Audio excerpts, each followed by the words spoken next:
찬송가 338장 부르겠습니다. 찬송가 338장. 내 주를 가까이 하게 함은 십자가 짐 같은 고생이나 내 일생 소원은 늘 찬송하면서 주께 더 나아가기 원합니다. 내 고생한 거에 야곱이 돌베개 되고자 갔습니다. 꿈에도 소원이 늘 찬송하면서 주께 더 나아가기 원합니다. 전성에 가는 길 험하여도 생명길 되나니 은혜로다. 천사 날 부르니 늘 찬송하면서 주께 더 나아가기 원합니다. 야곱이 잠 깨어 일어난 후 돌단을 쌓은 거 본받아서 숨질 때 되도록 늘 찬송하면서 주께 더 나아가기 원합니다. 아멘. 아멘. 나는 전능하신 아버지 하나님 천지의 창조주를 믿습니다. 나는 그의 유일하신 아들 우리 주 예수 그리스도를 믿습니다. 그는 성령으로 잉태되어 동정녀 마리아에게서 나시고 본디오 빌라도에게 고난을 받아 십자가에 못 박혀 죽으시고 장사된 지 사흘 만에 죽은 자 가운데서 다시 살아나셨으며 하늘에 오르시어 전능하신 아버지 하나님 우편 앉아 계시다가 거기로부터 살아있는 자와 죽은 자를 심판하러 오십니다. 나는 성령을 믿으며 거룩한 공교회와 성도의 교제와 죄를 용서받는 것과 몸의 부활과 영생을 믿습니다. 아멘. 하나님 말씀은 창세기 28장입니다.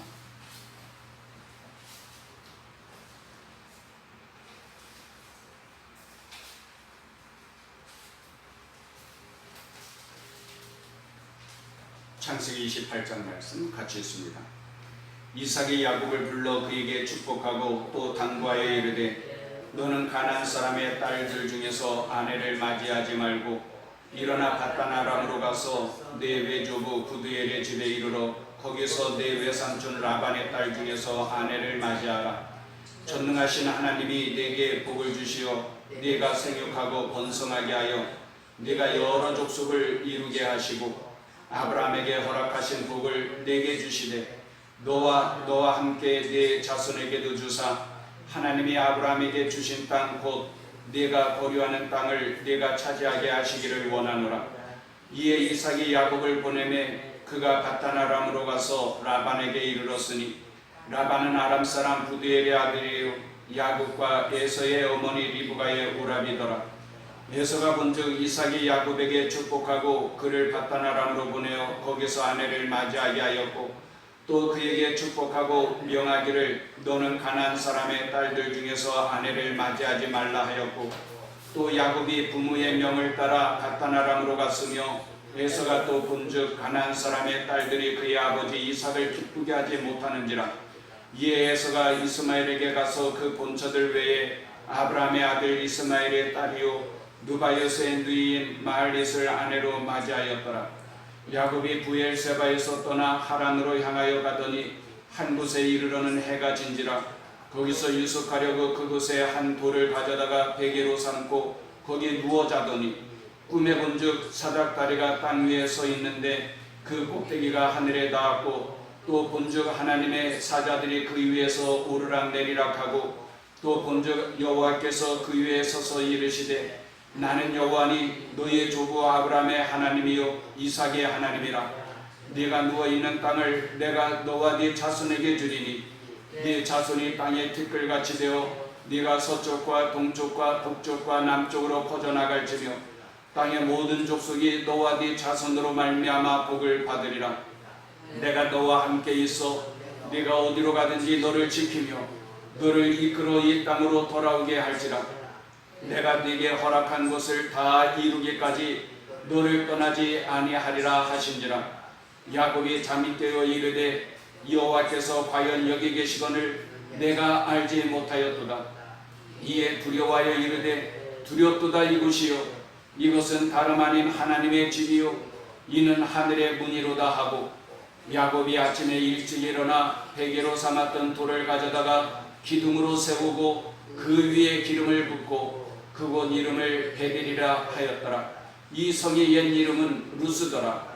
야곱이 소원하여 이르되 하나님이 나와 함께 계셔서 내가 가는 이 길에서 나를 지키시고 먹을 떡과 입을 옷을 주시어 내가 평안히 아버지 집으로 돌아가게 하시오면 여호와께서 나의 하나님이 되실 것이요 내가 기둥으로 세운 이 돌이 하나님의 집이 될 것이요 하나님께서 내게 주신 모든 것에서 10분의 1을 내가 반드시 하나님께 드리겠나이다 하였더라. 아멘. 아멘.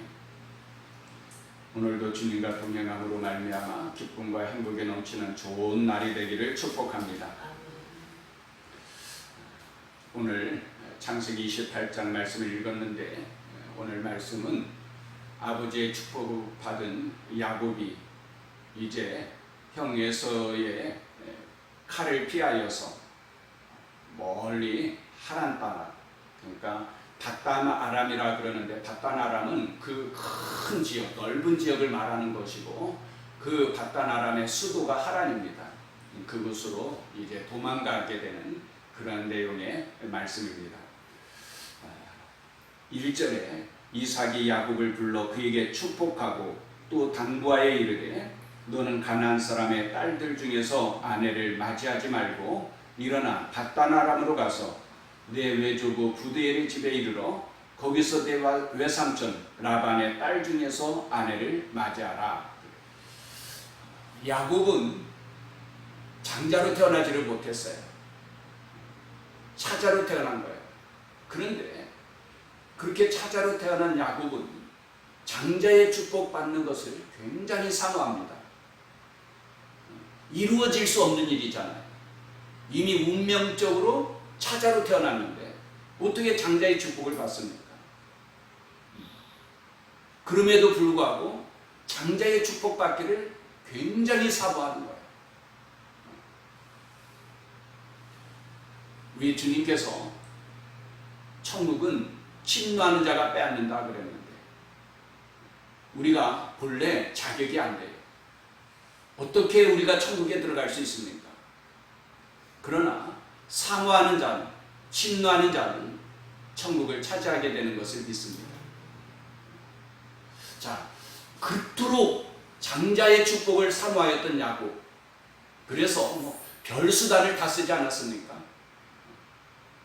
그 형의 약점을 이용해 가지고 장자의 명분을 빼앗고 거기다가 눈이 어두운 아버지까지 속여서 장자의 축복을 받았단 말이에요. 자, 그러면 장자의 축복을 받았으니까 이제 스토리가 어떻게 전개되어져야 되는가? 그러면 장자의 축복을 받았으니까 아버지의 모든 소유, 그 재산을 물려받고 부자가 되어서 오래오래도록 부모님 모시고 행복하게 살았더라 그래야 될 거예요. 그런데 오늘 말씀은 정반대예요. 오히려 야곱은 형 예서의 칼을 피하여서 도망 나올 수밖에 없게 되었단 말이에요. 그러니 그가 앞으로 걸어가게 되는 그 인생의 길이 얼마나 험준하였겠는가. 그 중에 일부를 오늘 우리가 함께 읽은 거예요. 어떻게 이럴 수가 있을까? 장자의 축복을 받은 야곱이 왜 이렇게 집에서 쫓겨나와서 그 말할 수 없는 많은 고생을 하게 될까? 오늘 찬송 부른 것 가운데 내 고생하는 것 옛날 야곱이 돌베개 베고 잠을 잔 것과 같습니다. 우리의 인생이라는 야곱이 얼마나 고생을 많이 하는가. 고생의 대명사 그러면 야곱을 말할 거예요. 왜 이렇게 되는가?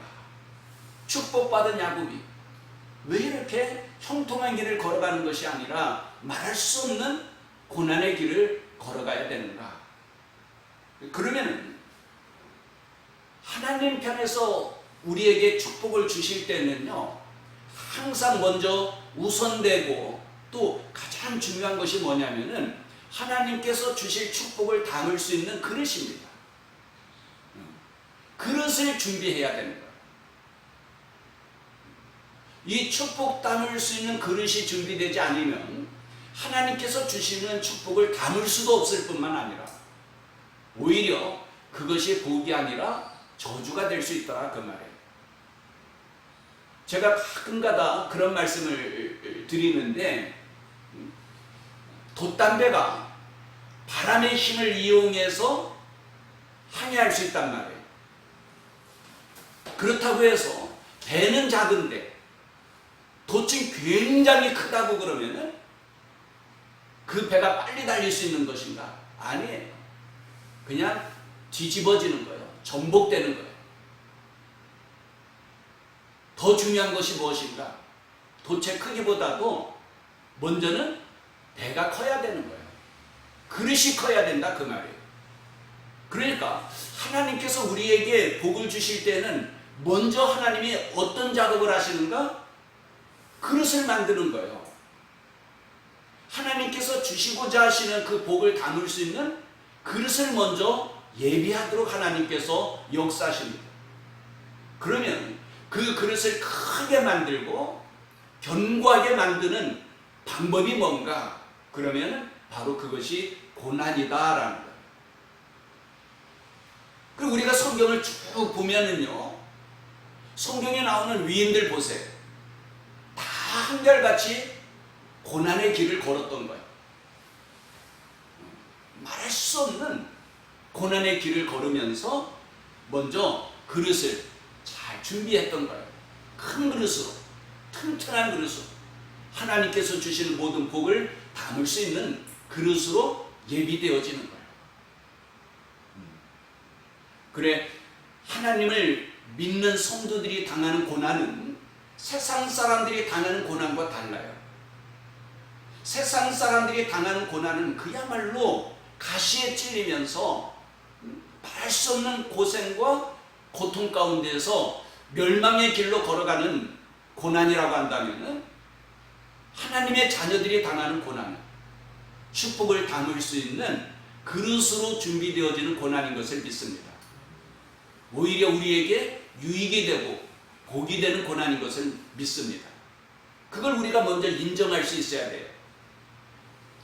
제가 잘 아는 분들 가운데서도 보면은요, 정말 참 신앙생활을 아름답게 하는데 주님을 너무너무 사랑하고 주님을 위해 살아가려면 물불을 가리지 아니하고 충성하는 분인데 어느 날 갑자기 큰 고난을 당하게 돼요. 이해하기가 어려운 거예요. 내가 주를 위해서 얼마나 열심히 충성하고 남들과 비교할 수 없는 뜨거운 마음으로, 사랑으로 주를 위하여서 충성하였는데 왜 내가 이러한 고난을 당하게 되는가? 정말 받아들이기가 어려워서 고민하고 갈등하고 울부짖고 그런 분들을 제가 가끔 봬요. 아니, 지금 이 순간에도 제가 아는 분들 가운데 몇 분은요, 정말 참 주님을 뜨겁게 사랑하는 분인데 말할 수 없는 고난 가운데서 고통당하는 분들이 계셔요. 그 고통이 언제 끝날지도 몰라서 더욱더 힘들어하고 괴로워하죠. 그러나 믿음의 눈으로 보면 분명히 이것은 이유가 있는 고난, 축복을 담을 수 있는 그릇으로 준비케 하시는 하나님의 뜻이 있는 고난인 것을 믿습니다. 저는 해군을 제대했는데 훈련받을 때 보면은 UDU라고 하는 부대가 있거든요. 그분들은 훈련이 굉장히 셉니다. 왜냐하면 특별한 사명이 있기 때문에 그래요. 오늘 우리들도 그렇습니다. 하나님의 특별한 사명이 있고 또 예비하신 축복이 있기 때문에 우리는 때로는 고난의 길을 걸어가게 되는 것을 믿습니다. 그러나 중요한 것은 우리가 비록 고난의 길을 걸어간다고 하더라도 그것이 나 혼자 걸어가는 길이 아닙니다. 오늘 말씀 가운데서 또 중요한 내용의 말씀을 하고 있는데 야곱은 지금 바단-아람으로 갈 때에 혼자 가는 줄 알아요. 굉장히 외롭고 굉장히 무서웠던 거예요. 그런데 어느 날 들에서 잠을 자는데, 루스라고 하는 땅이죠. 거기서 잠을 자는데 하늘문이 열리고 하늘에서 땅에까지 이어지는 사닥다리로 사자들이 오르락 내리락 하는 그 광경을 환상 가운데서 보는 거예요. 꿈속에서 보는 거겠죠. 그러면서 하늘에서 하나님께서 음성을 들려주시는 거예요. 이건 어떤 내용의 말씀을 담고 있느냐면은 그 이전까지는 아버지 야곱의 하나님이었어요. 그런데 오늘 말씀 가운데서는 그 야곱의 하나님이 이삭의 하나님이 나의 하나님, 야곱의 하나님이 되는 그런 체험을 하게 되는 거예요. 그러니까 그 이전까지는 아버지의 하나님이었어요. 아버지 이삭의 하나님이었는데 오늘 이제 환상을 통하여서 꿈을 통하여서 체험하게 되는 하나님은 앞으로는 뭐예요? 이제 나의 하나님, 야곱의 하나님인 거예요. 그걸 체험하게 됩니다. 그래서 야곱이 일어나서 뭐라고 하냐면 16절에 야곱이 잠이 깨어 이르되 여호와께서 과연 여기 계시거늘 내가 알지 못하였도다. 나 혼자인 줄 알았어요. 그래서 굉장히 무서웠어요. 두려웠어요. 그러나 앞으로는 혼자가 아니에요. 혼자가 아니에요. 하나님께서 나와 함께 하시고 나를 지켜주시는 거예요. 하나님께서 약속해 주셨어요. 굉장한 약속들이었죠. 한번 읽으면 다시 읽으면 13절부터 또 본즉 여호와께서 그 위에 서서 이르시되 나는 여호와니 너의 조부 아브라함의 하나님이요 이삭의 하나님이라. 네가 누워있는 땅을 내가 너와 네 자손에게 주리니 네 자손이 땅의 티끌같이 되어 네가 서쪽과 동쪽과 북쪽과 남쪽으로 퍼져나갈지며 땅의 모든 족속이 너와 네 자손으로 말미암아 복을 받으리라. 내가 너와 함께 있어 네가 어디로 가든지 너를 지키며 너를 이끌어 이 땅으로 돌아오게 할지라. 내가 네게 허락한 것을 다 이루기까지 너를 떠나지 아니하리라 하신지라. 이제는 하나님과 동행하게 되었다 그 말이에요. 그래서 야곱은 아주 중요한 소원을 합니다. 20절을 보면은 야곱이 소원하여 이르되 하나님이 나와 함께 계셔서 내가 가는 이 길에서 나를 지키시고 먹을 떡과 입을 옷을 주시어. 시간이 다 되었기 때문에 제가 이 부분을 강해를 못하는데 여기에 중요한 의미를 담고 있어요. 나를 지키시고 그랬는데 저는 영화를 좋아하는데 야곱에 대한 영화를 보니까 그 루스 땅까지 가는 도중에 강도를 만나게 돼요. 부모님이 낙타에다가 꼭 필요한 물품들을 실어서 보냈는데 그만 도중에 강도를 만나게 된 거예요. 다 뺏겨버렸어요. 앞으로 가야 할 길도 멀어요. 가는 도중에 또 강도 만나게 될는지도 몰라요. 이럴 때 야곱이 가장 원하는 것 가운데 하나가 뭐겠어요? 하나님이 나를 지켜주세요. 바단-아람까지 잘 도착할 수 있게 해주세요. 아니 다시 돌아올 때까지 하나님께서 나를 지켜주세요. 그거예요. 이 길에서 나를 지키시고 인생의 길에서 하나님께서 나를 지켜주신다는 것이 얼마나 중요한가. 그렇지 않아요? 우리가 걸어가면서 무수한 위험을 당하게 될 텐데 고비고비 넘어야 될 터인데 그때마다 하나님께서 나를 지켜주시고, 또 하나는 먹을 떡과 입을 옷을 주시어. 먹을 것도 없어요. 갈아입을 옷도 없어요. 어떻게 거기까지 가게 될지 막막해요. 아주 근본적인, 기본적인 요구사항이죠. 하나님께서 우리의 모든 필요한 것들을 공급하여 주시는 것을 믿습니다. 그러면서 우리는 야곱과 같이 서원하는 기도도 필요해요. 저도 제가 죽을 자리에서 살게 될 때에 하나님 앞에 서원한 것이 있잖아요. 그렇기 때문에 제가 많은 유혹을 받게 되고 때로는 흔들리고 그럴 때도 내가 하나님 앞에 서원한 것이 있으니까 그 길을 걸어갈 수 있게 되더라고요. 아무쪼록 하나님께서 우리들을 지켜주시고 보호하시고 인도하여 주시고 나도 하나님을 위해서 이렇게 살겠습니다 하는 서원이 있음으로 말미암아 바른 방향과 목적을 향하여서 나아갈 수 있게 되는 것을 믿습니다. 기도하겠습니다. 하나님 아버지, 우리의 인생의 길에 얼마나 많은 어려움들을 당하게 되는지, 내가 고생하는 것이 옛날 야곱이 돌베개에 베고 잠을 자는 것과 같다라고 찬송하였는데, 이렇게 위험하고 험준한 길을 걸어간다 할지라도 하나님께서 나를 지켜주시고 보호 인도하여 주시고 순간순간마다 하나님께서 은혜 베풀어 주시고 복을 주시는 것을 믿사옵나이다. 그때 우리가 어떻게 살아야 하는지 우리도 야곱처럼 하나님 앞에 서원하여 하나님의 영광을 위하여 살게 하여 주옵소서. 예수님의 이름으로 기도합니다. 아멘. 하늘에 계신 우리 아버지, 아버지의 이름을 거룩하게 하시며 아버지의 나라가 오게 하시며 아버지의 뜻이 하늘에서와 같이 땅에서도 이루어지게 하소서. 오늘 우리에게 일용할 양식을 주시고 우리가 우리에게 잘못한 사람을 용서해 준 것 같이 우리 죄를 용서하여 주시고 우리를 시험에 빠지지 않게 하시고 악에서 구하소서. 나라와 권능과 영광이 영원히 아버지의 것입니다. 아멘.